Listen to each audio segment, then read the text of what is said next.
안녕하세요. 아나운서 조진성입니다. 지난 시간에 이렇게 하면 2차 필기시험에 합격합니다 라는 영상에서 이 필사에 대해서 다뤘습니다. 필사, 받아쓰기, 딕테이션, 필사가 뭔지, 또 필사를 하면 좋은 게 뭔지, 왜 필사를 해야 하는지, 또 타자가 아닌 자필로 필사해야 하는 이유 같은 것들을 살펴봤습니다. 네, 그 강의만 들으면요 이런 생각을 하실 수도 있습니다. 그래, 네 강의 잘 들었어. 그런데 필사를 하는 게 정말 필기시험에 도움이 될까? 의문을 가지실 수도 있잖아요. 예, 그래서 제가 준비를 했습니다. 바로 2012년 MBC 2차 필기시험 때 제가 썼던 장문, 제가 직접 썼던 장문을 여러분께 공개를 하도록 하겠습니다. 저는 이 글을 써서요 2차 필기에 합격을 할 수가 있었습니다. 네, 그리고 시험이 끝나고 나서 이 글을 어떻게 썼는지 기억을 하기 위해서 제가 나오자마자 바로 다시 썼습니다. 예, 그래서 이제 제가 장문을 썼던 걸 저장을 할 수가 있었고요. 이렇게 썼구나라는 걸 온전히 보존을 할 수가 있었습니다. 네, 그 당시에 장문 주제가 SNS였습니다. SNS. 1시간에서 1시간 30분 정도였었던 것 같아요. 이 안에 글을 잘 써야 되거든요. 저는 과연 글을 어떻게 썼을지 여러분 지금부터 한번 확인해 보시죠. 제목 SNS 조진성. 요즘 SNS로 자신을 표현하는 미퍼모족이 늘어나고 있다고 한다. 하지만 정작 그 수많은 SNS에는 나는 없다. 나 자신보다는 되고 싶은 나를 경쟁적으로 펼쳐놓는다. 보러 오는 사람이 많으면 좋아한다. 좋아요가 많을수록 좋아한다. 그러다 관심이 떨어지면 좌절한다. 마치 이름을 불러주지 않아 의미가 없어진 꽃처럼. 사람들이 가장 무서워하는 게 뭘까? 나는 외로움이라고 생각한다. 그렇기에 무엇인가의 일부가 되려고 그렇게도 길을 쓰는 것이다. 방문객을 유지하려고 지인의 글에 좋아요를 누르러 다니는 일. 돈을 내서라도 최신 드라마나 예능 프로그램을 반드시 챙겨보는 일. 과연 정말 재미만을 위한 것일까? 아니면 대화에 끼지 못할까봐 두려워서 그런 것일까? 각자무치란 말이 있다. 뿔이 멋진 동물에겐 날카로운 이빨이 없다는 뜻이다. 우리는 흔히 남들이 부러워하는 멋진 뿔에만 집착하다가 정작 스스로에게 중요한 것들은 죄다 놓쳐버리는 실수를 저지르곤 한다. 사자에게는 뿔이 없다. 하지만 가장 날카롭고 강력한 이빨이 있다. 그래서 동물의 왕인 것이다. 내가 SNS를 하는 이유는 무엇인가? 남들이 부러워하는 뿔을 위한 것인가? 스스로에게 중요한 이빨을 위한 것인가? 네, 어떠십니까? 저는 실제로 글을 이렇게 썼습니다. 그 60분 안에, 60분에서 90분 안에, 그냥 60분이라고 할게요. 60분 안에 이 정도의 글을 썼습니다. 지금 봐도 잘 썼네요. 네. 여러분은 어떻게 느끼셨습니까? 제가 먼저 잘 썼네요 하니까 좀 강요하는 것 같긴 하지만 잘 썼죠? 이유가 있습니다. 제가 어떻게 이렇게 잘 쓸 수가 있었을까요? 이건 엄밀히 말하면 제 글이 아니기 때문입니다. 내 글이 아니라고? 그럼 대리시험 본 거야? 그것도 아닙니다. 비밀은 지난번에 말씀드렸던 필사입니다. 필사를 열심히 하면요 내 글이 아닙니다. 네, 이게 무슨 말인지 좀 알쏭달쏭하죠? 지금부터 설명을 해드리겠습니다. 사실 이 SNS라는 이 주제를 받자마자 제가 떠오르는 게 있지 않습니까? 그동안 필사를 하면서 여러 가지 이제 글감들을 모아놨을 거 아니에요. 그 중에 떠오르는 이 문장들을 그냥 그 문제지에 좀 적기 시작했습니다. 이미 필사를 하면서 내 가슴을 때렸던, 나에게 감동을 줬던 그 문장들을 적어도 한 5번 정도는 읽어봤기 때문에, 필사 과정을 통해서 읽었기 때문에 이미 저한테는 다 이게 머릿속에 들어와 있는 상태였고요. 그래서 SNS와 어울릴 법한 그런 문장들만 딱 적어봤거든요. 그랬더니 그 문장들만 가지고도 글이 하나 나오더라고요. 바로 이거였어요. 근데 더 신기했던 게 저는 나중에 소름이 돋았는데요. 나중에 나와서 내가 이 문장을 어디서 봤더라? 이 문장의 출처가 어디지? 살펴봤는데요. 이 글의 대부분의 문장이 책 한 권에 있었습니다. 책 한 권에. 그러니까 바꾸어 말하면 그 책을 제가 읽지 않았다면 이 정도의 글이 안 나왔을 거예요.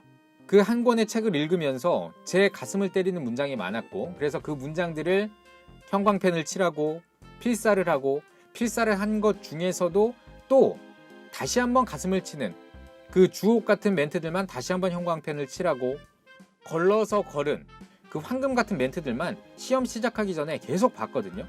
그랬더니 이런 글이 나오더라고요. 안 믿기시나요? 네, 그럴 줄 알고 준비했습니다. 제가 어떤 책이었는지 또 실제로 이런 내용이 나오는지 지금부터 보여드리겠습니다. 지금 이 책에서 제가 쓴 장문의 거의 모든 게 나왔다고 해도 과언이 아닙니다. 하나씩 한번 살펴볼게요. 자, 먼저 나 자신보다는 되고 싶은 나를 경쟁적으로 펼쳐놓는다 라는 표현입니다. 이건 어디에 있냐면요, 여기 있습니다. 전문적이며 전략적으로 설계된 정교한 친절들이 경쟁적으로 펼쳐져 있었다. 저는 이 표현이 좋았거든요. 그래서 이 표현을 스크랩을 해놨고 이 표현을 계속 익숙하게, 이 표현을 계속해서 익혀놨습니다. 그런데 여기 나를 경쟁적으로 펼쳐놓는다, 이런 표현을 제가 여기서 응용을 해서 쓰게 된 거죠. 또 하나 살펴볼게요. 그러다 관심이 떨어지면 좌절한다. 마치 이름을 불러주지 않아 의미가 없어진 꽃처럼. 이건 어디에 있냐면요, 여기에 있습니다.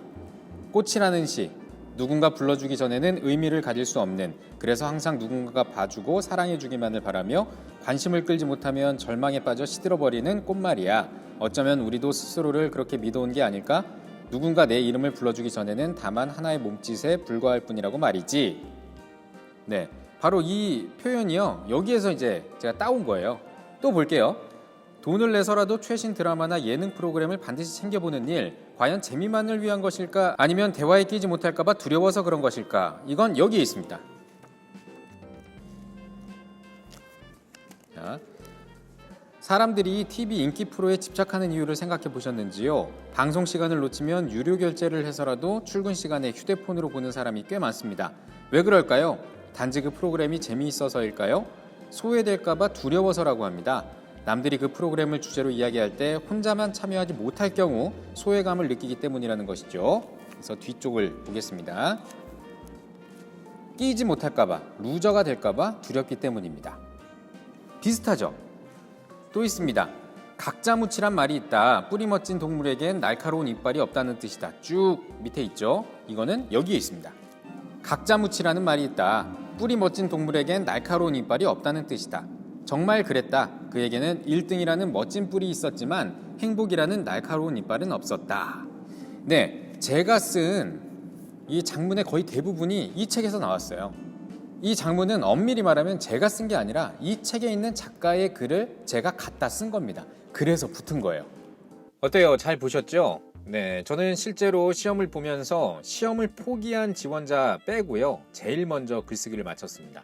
그러니까 아예 그냥 시험 포기해서 그냥 자는 분들도 계시거든요. 그런 분들 빼놓고는 제일 먼저 글쓰기를 마쳤습니다. 저는 주어진 60분이 너무 길었습니다. 거의 뭐 한 10분만? 한 15분? 이 정도 만에 다 썼던 것 같아요. 그리고 생각했습니다. 다 쓰고 나서 이런 생각을 했죠. 아, 당연히 붙겠구나. 면접 준비해야겠네. 어떤가요? 여러분은 이런 느낌을 느껴보신 적 있습니까? 필기 보고 나서요? 여러분도 이렇게 필기 시험 보고 싶지 않으십니까? 여기 보고 싶지? 이렇게 한번 띄워야 되네요. 예. 여러분도 할 수 있습니다. 예. 저도 예전에 떨어졌었거든요. 필사를 하기 전에는 필기를 통과를 못했었어요. 근데 필사 이후에 이렇게 통과를 했습니다. 자, 근데요, 이렇게 또 생각하시는 분들도 계실 수 있지 않습니까? 약간 비판적으로 생각하시는 분들, 네, 합리적 의심을 하시는 분들, 이렇게 생각하실 수도 있을 겁니다. 근데 너 운이 좋아서 한번 얻어 걸린 거 아니야? 뭐 그럴 수도 있습니다. 예. 그래서 제가 다음 시간에 어떤 콘텐츠를 준비를 했냐면요, SBS 필기시험 때 제가 실제로 썼던 장문을 공개해 드리도록 하겠습니다. 이번엔 SBS예요.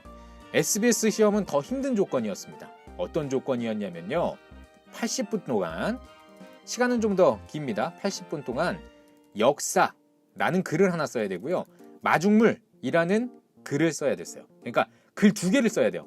주제 2개를 주었고요, 이 글을 하나하나씩 써야 되는 거였습니다. 조금 더 힘든 조건이었죠. 근데요, 저는 그때도 가장 빨리 글쓰기를 마쳤습니다. 그때도 글 다 쓰고 나서 이렇게 생각을 했습니다. 아, 당연히 붙겠구나. 면접 준비해야지.